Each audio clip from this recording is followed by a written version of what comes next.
Hi, everyone. This is Dean Crisp, your host for a Straight Talk on Leadership. Thank you for joining us for our podcast. We're excited today for a short tease here to have Mike Modica with us, a retired sergeant from the Columbia Police Department. Mike is one of those people who just does leadership. They just practice what they're talking about. He's also a business owner of the Lazy Creek Pet Supply Store in Lexington, South Carolina. And we're really excited to have him today talk about culture and talk about some things about leadership. We're going to also talk a little bit about John Wooden. So folks, as we always say, sit back, turn up the volume, get ready to change your life. Hi, everyone. This is Dean Crisp, Straight Talk for Leadership. Welcome back to our podcast. We're so excited. We say this every time that we come on the air, but it's only because it's true. We're so excited to have you back listening to us. You know, all you have to do is hit that subscribe button on Straight Talk for Leadership, and it will automatically let you know when we upload a new episode.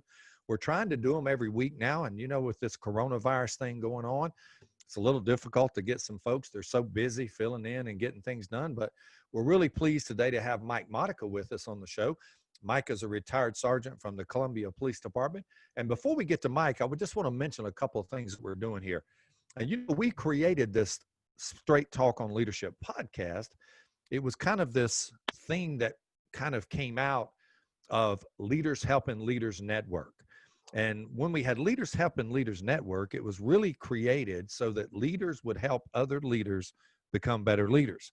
Because I really believe that one of the things that leaders should really do is help others become better, and then, but make themselves better first. So grow first and then grow other folks. And so this podcast was kind of an outreach of that, of our Leaders Helping Leaders Network, where we really try to connect mentors and people to help each other. And we really appreciate you joining us today. And we really thank you for being a part. We're hearing from so many folks on our podcast. We've got thousands and thousands of downloads now on our podcast. And we just heard from folks who this is really helping them. Well, the purpose of these podcasts are not only to help us grow, but to help our audience and to help anyone out there who's dealing with leadership issues or who just wants to get better in life. These are what these podcasts are all about. I want to thank all of our affiliate sponsors. We've got a number of those who've joined in our podcast. And all you got to do is look on the email or the link that was sent to you, and you can see our affiliate sponsors. And we're really excited about those folks who have joined in with us and they believe in our podcast. We're really hitting the mark out there, we think. Our emails and our calls and our texts from folks who, you know what, they say, like, this podcast this week really helped me and really made me refocus on leadership. So with that, I want to bring in our special guest today.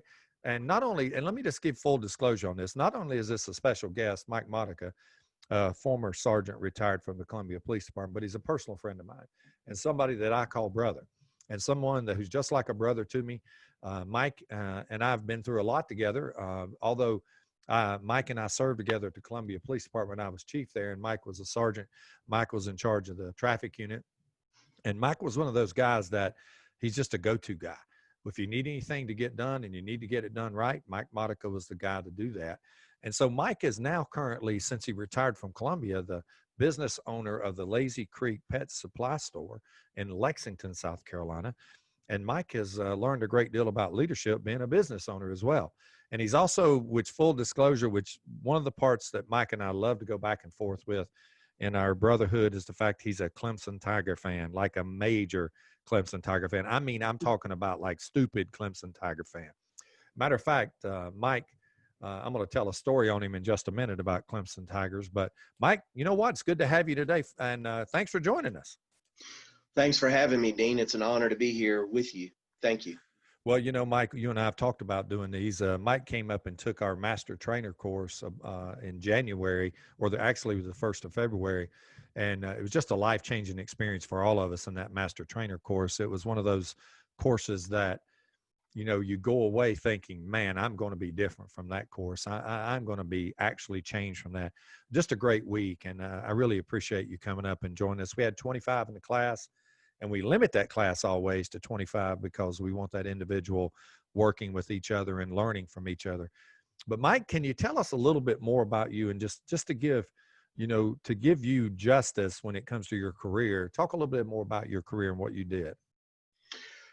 Well, my mom and dad were living down in Monk's Corner, Goose Creek, and they grew up in a small town. And I could just tell for me, I needed a little bit more. And I had a friend who had actually come to Columbia PD, and it intrigued me when I was up here at the academy. I just seemed like it was a better way of living. It was more of what I was looking for as a young person.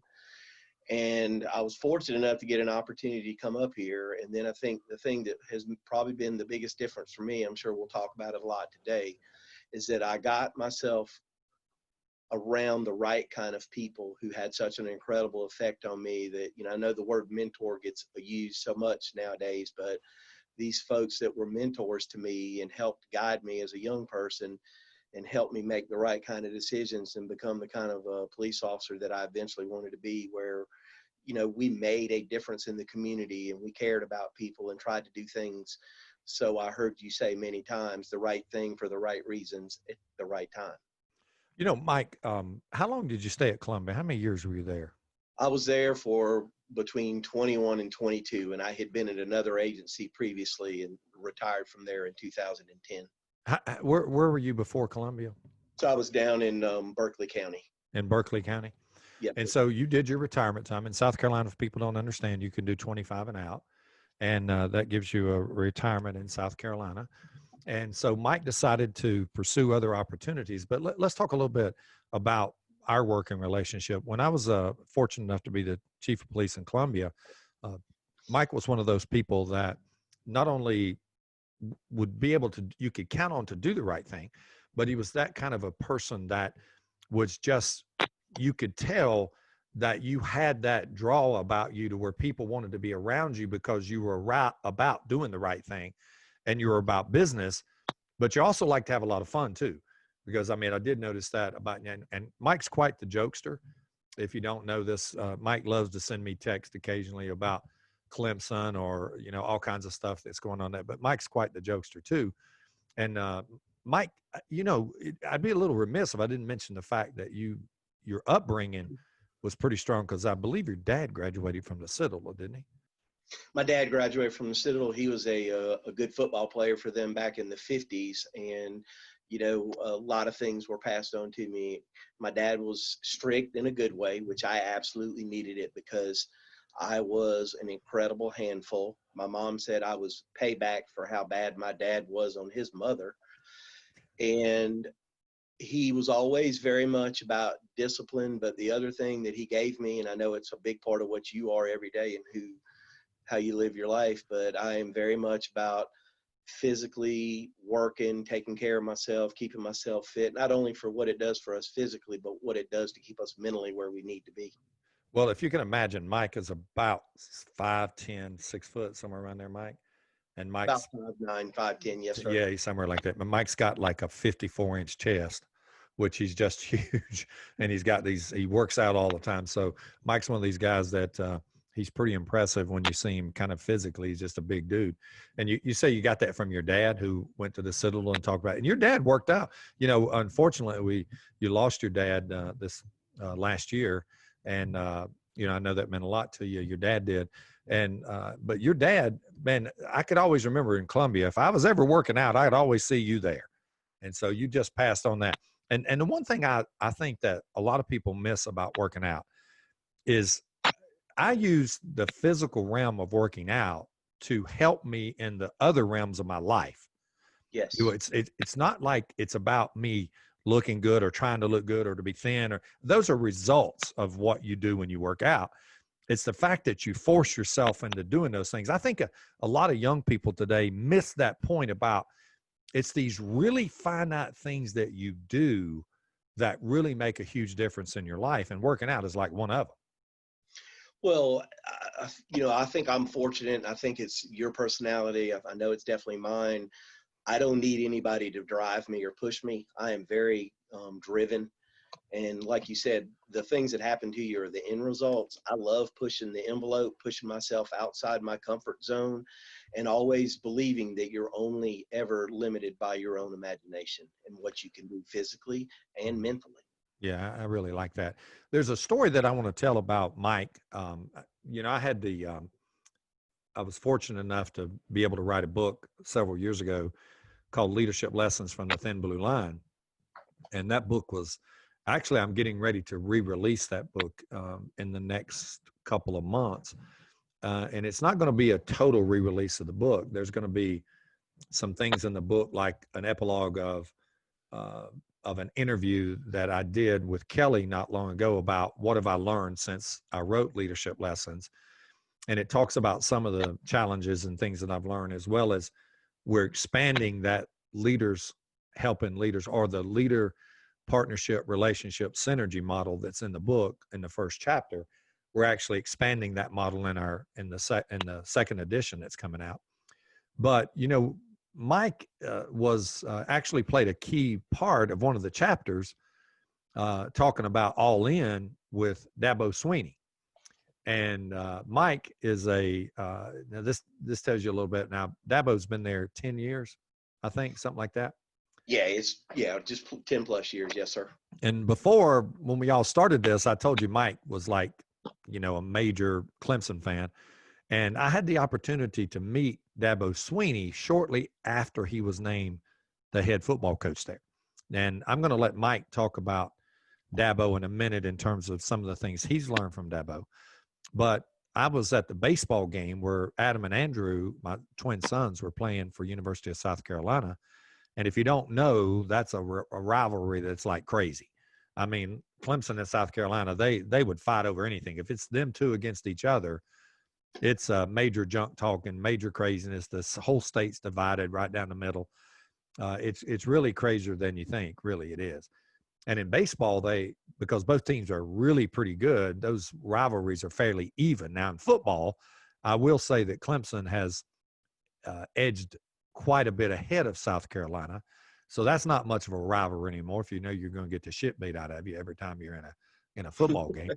But in a baseball game, it's still fairly good. And back then, Dabo had just started it at Clemson. So I had a chance to meet him, and knowing that Mike Modica, and you can read this in the book that I wrote about, Dabo was walking off the field, and I kind of started up a conversation with him. This was in spring practice, and was talking about it. And at that time, I was the police chief in Columbia, and I'll never forget. I talk about All In, and there was a great difference at the time. And this doesn't mean to. Okay, let me say this so I don't make any South Carolina fans mad, because I'm a South Carolina fan and I spend a lot of money there with my kids going to school there.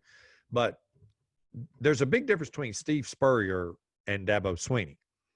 And Steve Spurrier was a great coach, and he's got all those records in the Hall of Fame and all that stuff, and Heisman winner, take nothing away from him. But in terms of personality, they're totally different.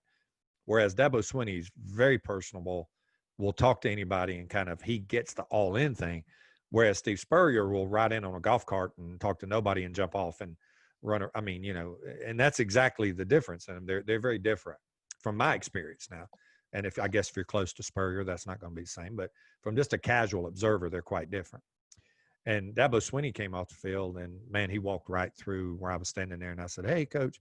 And I always tell this story. I laugh about it. And I say, anybody by the name of Dabo has to stop and talk to you. It's not like, if your mom and daddy called you Dabo, there was a reason they called you Dabo. And it wasn't because it was because you were going to be down to earth and you were going to be some kind of something special, but you just don't somebody Dabo, I mean, that's a name. And I thought, shit, if a guy's named Dabo, man, I can definitely talk to a person named Dabo. So as he walked by, I said, "Hey, Dabo." He looked right at me, and I said, "Hey, coach." And he looked over and he said, "Hey, man." He walked over to me, and I started talking to him for a moment, and it wasn't but just a minute. And I said, "I've got this guy that absolutely loves Clemson, and he thinks you're the second coming of, like, honestly." And you remember at the time we were talking about how you were so enthusiastic that Dabo Sweeney, which later on, here we are 10 years later, and we're like, "Oh my God, you knew something we didn't know." But you were like loving Dabo. And I remember you telling me how much you were appreciating him coming there. And I said, "Listen, I got a Clemson fan who works for me. And would you mind if I called him on the phone? Would you just say hello to him?" And I swear Dabo Sweeney did not blink. And he just looked right at me and said, "Call him." And so I remember thinking, oh my God, I'm going to call Mike on the phone. He ain't going to answer the phone. He's going to embarrass the crap out of me, and I'm going to tell him, man, I had double hoopers. If you remember though, you answered, you picked up, and I said, hey man, I got somebody who wants to talk to you. And I handed him the phone. He said, hey man, this old Dabo Sweeney up here at Clemson. You didn't say a word. You were like, what? This is bullshit. This ain't Dabo Swinney. You remember you were thinking, man, he's messing with me, and I said, nah, dude, this is Dabo. You It's remember true. that? You remember that? Tell it, Oh, I tell it. remember Yeah. vividly. And the interesting thing is that I was probably about a minute or minute and a half from going live at one of the news stations where we were doing some stuff on TV. Yeah. And I walked out, I saw that it was you, and I literally, for about 5 seconds, was like, should I or shouldn't I? No, I didn't know that part. And I said, I better go ahead and answer. I'll just have to tell them to give me an extra 30 seconds. And then it was you on the phone. And then, of course, the rest of it was Dabo getting on the phone to me, really not believing it was him at first. I know, man. You remember what Dabo Swinney said, and I thought it was so cool. Dabo said, hey, man, here's my telephone number. If you ever get up to Clemson, man, come, I'll take you around, show you everything. Come on up here, take a tour. I mean, he couldn't have been more gracious to you and I think he even talked about your dad. You were talking about your dad being a Clemson fan. Right. And, oh, my God, it was just, I mean, you can't make that stuff up. He was, and I know you love him, and I know you, and you and I both have all talked about this thing called All In, and Right. can you expand on that a little bit? Well, I think the thing that you got to understand, whether you're a Clemson or USC fan, both fan bases at times have long suffered. And there was times and stretches where we were not near what we should have been. And it's kind of tough.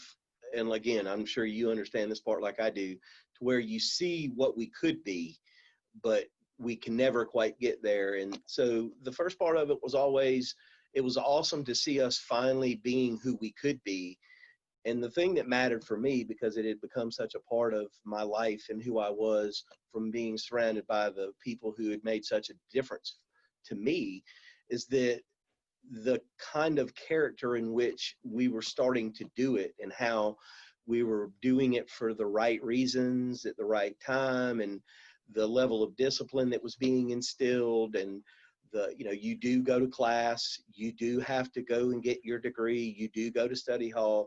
I think for me, I think I'm probably in the minority. I think those things mattered probably more to me than the other part. On the field mattered too, but I loved the other part, that we were being good about doing everything the way we should. Kelly sent me an email, and Kelly, I mean, I can't give her enough thanks for the stuff that she does for me and for LHLN and for leadership every day. She doesn't really get the credit a lot of times, but behind the scenes, I mean, Kelly makes a lot of this go. There's just no doubt about it. Amen. And Kelly sent me an email today of John Wooden, and she doesn't know this because I don't think I've ever told her this, but John Wooden is like one of my all-time heroes. I can remember in high school that my senior year, I was in English class. Now, you got to remember, I can barely read or write. And I'm not bullshitting you when I say that. I'm straight up telling you straight up. And my English teacher, she gave us an assignment and said, we want you to write this. So you got to remember this 1975. So they had been the national champion for like 11 years or 10 years or whatever that was. Right. And it wasn't I'm from North Carolina, Asheville.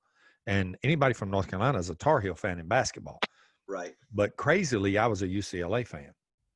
And one of the reasons I was a UCLA fan is because of kind of the way that John Wooden would just run his teams, and just the things that he was able to do. Now, Dean Smith, I give him all the credit in the world, and has not do it. Matter of fact, a childhood friend of mine is the coach of North Carolina now, Roy Williams. And I kind of grew up around Roy, and he was a basketball player on the high school of my uncle. And I used to be the ball boy for their team. So if I see Roy now, I know him and talk to him, and I could probably call him on the phone and he'd take my call.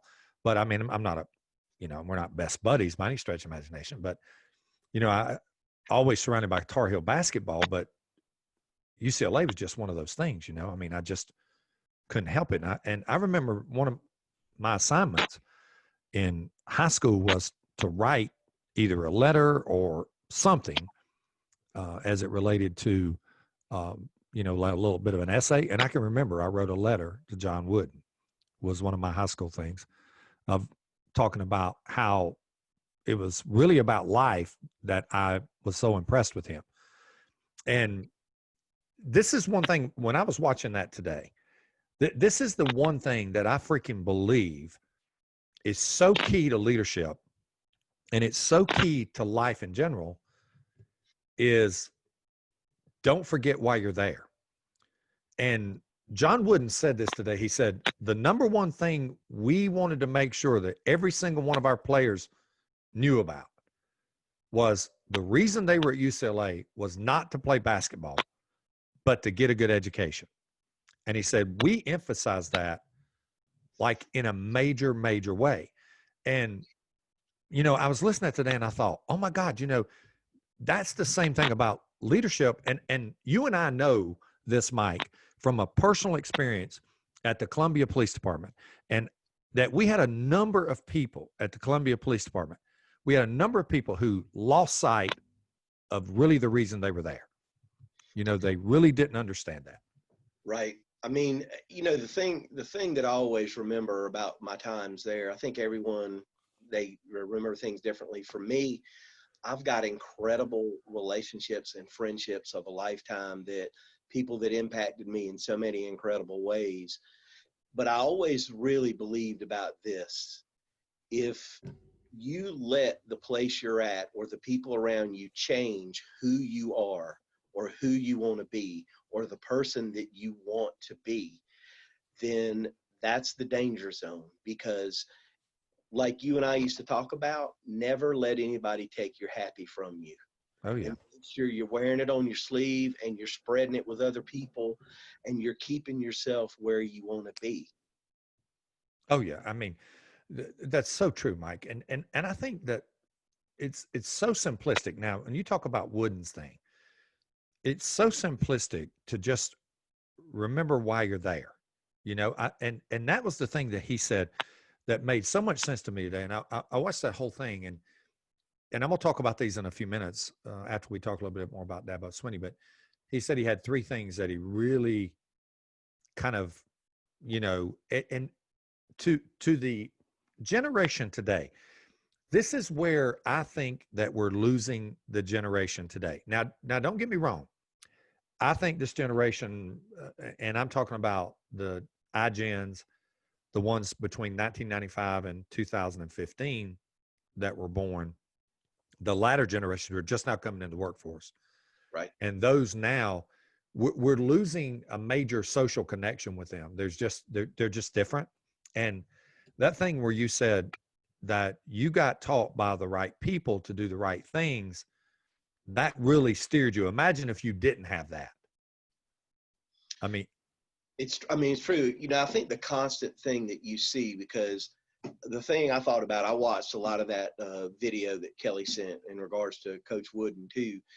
He was so far ahead of everybody else. Oh, yeah. Where he was. I mean, hate to use this word, but it gets used a lot, but he was such a pioneer. Oh, yeah, definitely.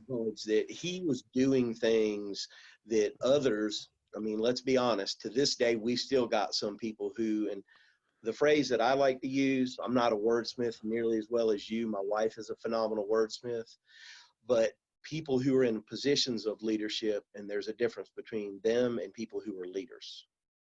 Well, that's very true. Mike, that's really true. And to help everybody, we'll put on the show notes link, and Kelly's producing the show. So Kelly, if we could put on the show notes link that video on John Wooden, I think everybody would love it. But, thanks for sharing that with us. But Dabo Swinney this is the point that I want to make, that I want you to expand on a little bit, Mike, because Okay. I think that this is really, I think this is really, really good here. John Wooden said, let me go ahead and expand on this, and then you take it with Dabo Swinney with some things you're seeing, because, folks, this is an example of Mike, okay? And Mike, you'd be sitting around, everything's nothing's going on. I'll get a text from Mike, and we've got this text thing going with about 4 or 5 of us that were all have retired from Columbia PD, but one of them's still active. So, I mean, all of us are friends. We're really close. And Mike will put on there, hey, I'm just thinking about you guys. Just want to let you know I saw this today. Just maybe think about life and our relationship and, just good stuff like that. And Mike texted me probably 2 weeks ago, I guess. And it really was right on time. But Mike, and first of all, I'm just going to say this. At the time when I read it, I didn't give a shit because I'm not being ugly to Mike. But here's the text. It's been 4 years since Clemson had anybody arrested on the football team. I was like, who gives a shit? Put all of Clemson in jail.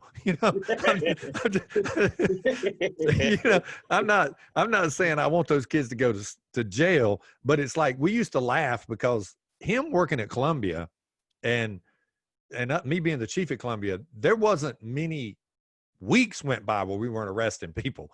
I mean, it's just stupid, but it's just the truth, and that was happening all over the country. That just wasn't at South Carolina. God, do you ever read about athletes and that kind of stuff? It's changed a little bit, but Mike said, good gracious, there's been, and it was funny what Mike said. And he said, that shows you one thing about Clemson that is so different. And he wrote the word culture, which is he created that Dabo Swinney has created a culture at Clemson that it's not about the arrest anymore. It's about the culture. Speak to that for a minute, Mike.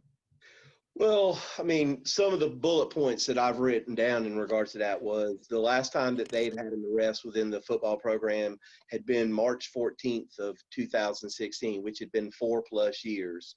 Since January of 2019, every team within the 24/7 composite rankings that were ranked in the top 10, it had at least one player, multiple players arrested except Clemson and Auburn.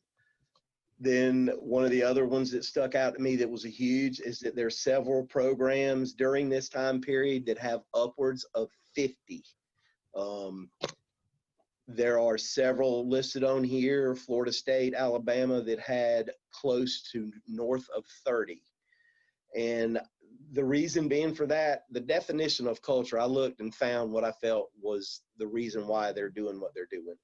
It's the word for a way of life pertaining to how we do things, an integrated pattern, human knowledge, the belief, behavior. And for me, the biggest word in here, attitude and outlook and the values and the morals and the goals of your program, your agency, or where you work. I mean, the one thing I remember, we used to have this conversation at Columbia all the time, was your attitude will always determine your altitude. And I mean, the thing about what I've seen around that program, because I'm a Clemson fan, I appreciate it more, but I think more than anything, because of who we are and what we talk about all the time, I appreciate incredible leadership, no matter where it is, whether it's in sports, whether it's in life. Denzel Washington is someone that if you haven't ever watched any of his speeches, his videos are absolutely incredible. Mm-hmm. It gives you insight as to why he has been so incredibly successful. But I think it's the hard work that they do. It's the accountability. It's the responsibility. It's the expectations within the program to why these guys are being so successful. It didn't all of a sudden happen. It's been that culture that has been built over the last 10+ years. And I think the most beautiful thing that I see now, because I follow it and I watch it closely, is that a lot of the disciplinary and holding people accountable, it's not even done by the coaches and administrators now. Your upperclassmen are doing it with the freshmen and the sophomore, to where before the coach can do something, you've got a player getting in that grill, drilling on them, making sure they're doing what they're supposed to. And I think the other part of that is, and we're seeing it all across the country right now, going through what we're going through, is you see these young men, whether it be at Clemson or other programs, who have done things the right way. They're going back now during these challenging times, and they're making incredible input and just doing things within their community where they're doing things to help. I saw this a couple weeks ago where Deshaun Watson was back home and he was paying for all the first responders meals and Mm-hmm. food and doing different stuff. And, Kelly sent me some on some other athletes at different places. But that stuff to me, you want your culture within your sports program to be incredible. But I think the biggest thing that you're getting from there is what kind of people they're going to be and what they're going to do to impact their communities that they live in, fathers, husbands, leaders in their community. And to me, that's the part that means the most to me. I think it probably means the most to you too. Well, and I think it goes back to what you said that makes a lot of incredible sense is what we both talked about is don't forget why you're there. Right. You're not there to play in sports. That's secondary. You're there to get an education. Education. It's And, true. getting an education is not easy. And some of these kids are amazing. They're so smart nowadays. The football players are just so incredibly smart Yes. that they're getting degrees in 2.5, 3 years, and then they're freaking going somewhere else and playing as a fourth year senior, Right. I mean, it's just amazing. Like you take Russell Wilson, you take some of these other players that are just, fifth year seniors or whatever they are. Joe Burrow is a good example. Right. He just got his degree, went somewhere else and, just transferred portal, whatever it is they're doing. But, I think what you're saying that, and this is the point I want to get to, that I think that the lesson that I would try to pass on in this podcast is this, that it is really the small things that matter.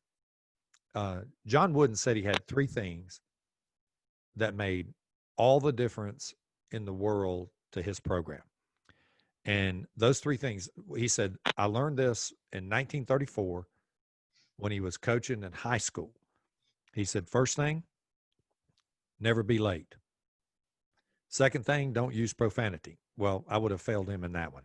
The third thing, he said, don't criticize teammates. That's his job.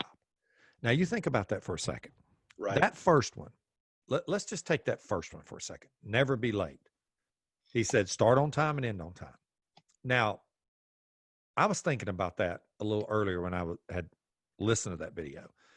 And what that means is that starting on time and ending on time, or just being on time, there's more to that than what you believe, because it means that you have to prepare a great deal before and prepare a great deal after, which means the finite details of being on time take a number of things.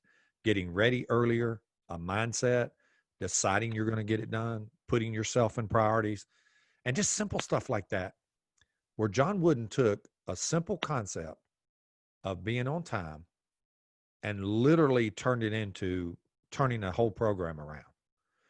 And he also said something that made a lot of sense. And I really want to tell this story, because if you read John Wooden's book, it's just something there's 2 stories about Bill Walton that in there that are just really fascinating. The first one is that Bill Walton showed up. John Wooden said, you have to be neat and clean. So Bill Walton showed up for the bus ride over to the airport for a basketball game they were going. And he had like a beard and denim, and he wasn't shaven. And so John Wooden said, you ain't getting on the plane. We're going to play this game without you. And he sent his butt home. Now, somehow Walton made it to the game, but he was clean shaven. He was fixed. Now, the best story that I love about Bill Walton and John Wooden is this one. Bill Walton had made his mind up that returning for his sophomore year, he was such a good player, and he was a consensus All-American 3 years. Now, they didn't play. This is his junior year, because they didn't play as freshmen. If you remember, college kids did not play back in the 70s and 80s as freshmen. So he actually had to play on the freshman team, but he was consensus player of the year 3 years in a row, which I don't think had ever been done at that point. Sophomore, junior, senior year. Wow. So coming back to his junior year, he thought he was the stud on the team, right? So he comes in the week before school starts. They all make them all come back because they're getting ready. And he shows up in John Wooden's office. Now, this is in his book, not John Wooden's book. But Bill Walton shows up in John Wooden's office. He's got a beard, and his hair is really long. And John Wooden had a really strict rule about haircuts and beards. You were going to be neat and clean. And so he had already been sent home once. And so he he's from Portland, Oregon, right? And he was a liberal, and he's going to try him. This coach from California. So he gawks in the office and he says, "Coach, I've made a decision."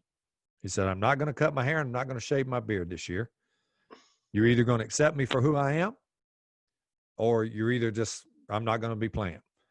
And he said, John Wooden got up from his desk, walked around to him and said, "Bill, I'm sorry you made that decision, son." Shook his hand and said, "We're going to miss you."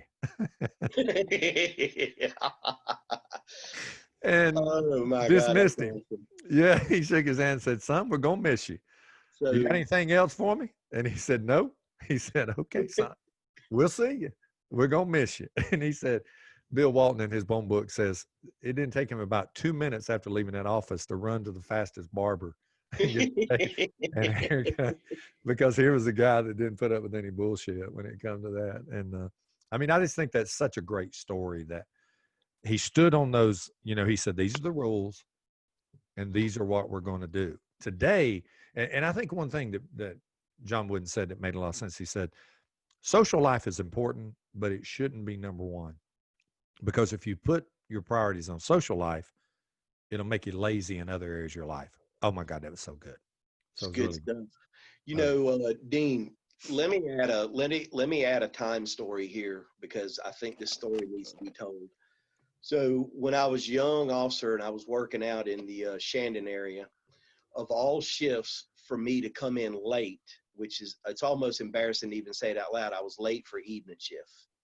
I wasn't real late. I had to be there at 2:30, but I got there at 2:32. And my supervisors back then were someone you know well, Corporal Buddy Dotson, and the other one was Sergeant Hal Ray. Oh yeah. And so I sat down for roll call. Nobody said anything to me. I got in my car, I hit the road, and nobody said anything. And here I am riding around thinking everything's good. And I get a call to come back in later. And they look at me and say, "The first one's on us. The next one's going to be on you." I didn't think anything of it. I figured all was good. And it wasn't a week later. Here I come late to roll call again on evening shift, and nothing said to me. And about 30 minutes later, I get called back in there. I got a disciplinary on the desk. And this was what was said to me that I never forgot, is that these guys on this shift sitting at this table, they depend on you. We depend on you. These people in this community depend on you. You have your ass here on time, and don't you ever forget it. And I became a time person from then moving forward. That one incident impacted me the rest of my life about always, always, always how important it was for us to be on time doing what we did. That puts it in perspective right there, because the one thing about it is most people, when you talk about being on time, are thinking about themselves. And when you look at Buddy Dotson and then Hal Ray, the one thing they did for you was they made you understand it wasn't about you. It was Right. about other people. And I think that's the key thing about leadership is when you become a leader, it isn't about you anymore. It's about the people that you lead. It's about the influence that you have on them. It's about getting the very best. John Wooden said this in that interview today, and I hate to keep referring to it, but we're going to have it for you on the show notes. And John Wooden said the one thing about people is he goes, you have to understand it's the small things in life that really matter. It's the fact that you as a leader have to understand that your number one job is to get the very best out of people, their very best. Never compare yourself to another. Always compare yourself to, are you giving your best? Because that's what you really know. You'll know if you're giving your best or not. And I think that's such a valid lesson. And I think that's what they were saying to you, Mike. I think they were saying, you're better than that. They were saying that to me. It's funny when you talk about this kind of stuff, we talk about culture and stuff, and we were talking about Dabo a little bit earlier. But the one thing, he says stuff sometimes that's so simple. And then when you slow down and you think about it, like one of the things that I've heard him say so often that I was like, gosh, it's so true. And you never think about it. But if you're going to do stuff, be the best at what you're doing, even if it's the simplest of things. Do it better than anybody else. And I've found that to be so true in what I do now for a living, because I don't know that if it's a compliment to the people that we have here that work here and the culture that they've created, but our guys were fortunate enough a while back to be named best small business in Lexington County, and the culture that they've created here and the way that they treat people and how they take care of them, the customer service is a level that I've never seen. And the point to that is it's relative to what Dabo talks about, where you do the simple things better than anyone else. And I don't know if it's the fact that we do it that good, or nowadays that people have become in such a hurry that they don't slow down long enough to make sure that they do the simple things better than anybody else. Yeah, and I think generationally, that's where we are. That we're not seeing, the kids or this generation slow down enough to really try to do things really, really good. They're off to other things very quickly before, and mediocrity will certainly just stand. It's just, if we just do it good enough, that's good enough. That's not true. And I guess what we want to leave people with here is that we want to definitely say, always be your best. And the one thing at Clemson now, if you walk into Clemson's beautiful building they built there, this football thing, it said the standard is what, Mike? The standard is the standard, but the standard is best. That's it. The standard is the best. And they say, everybody at Clemson, when we ask you to come here and play football, we want you to take a role. And sometimes you're not going to be the starting quarterback. You're not going to be the starting lineman. There's a lot of people that are great players. And they say that everybody at Clemson, we ask them to take a role, the standard being the best. We ask them to take a role. And one of the things that Dabo Swinney said, then I swear, we'll end this podcast on this. He says, we ask every single one of our players to bloom where they're planted. Wherever we put them, bloom where you're planted. And I think that's just, Mike, give us some closing words here and we'll close this podcast out. Well, I think the culture thing is such a big deal. And what I have learned over the last few years from me doing what I used to do, which I was so fortunate as a young person, I got to do what I wanted to do for a living. I had people that had an incredible impact on me, to where a lot of the things that I have been able to do in my life, doing what I used to do and doing what I do now, is because they've had such an incredible impact on me. You to be included as absolutely one of those folks, Buddy Dotson, who had such an incredible impact on me.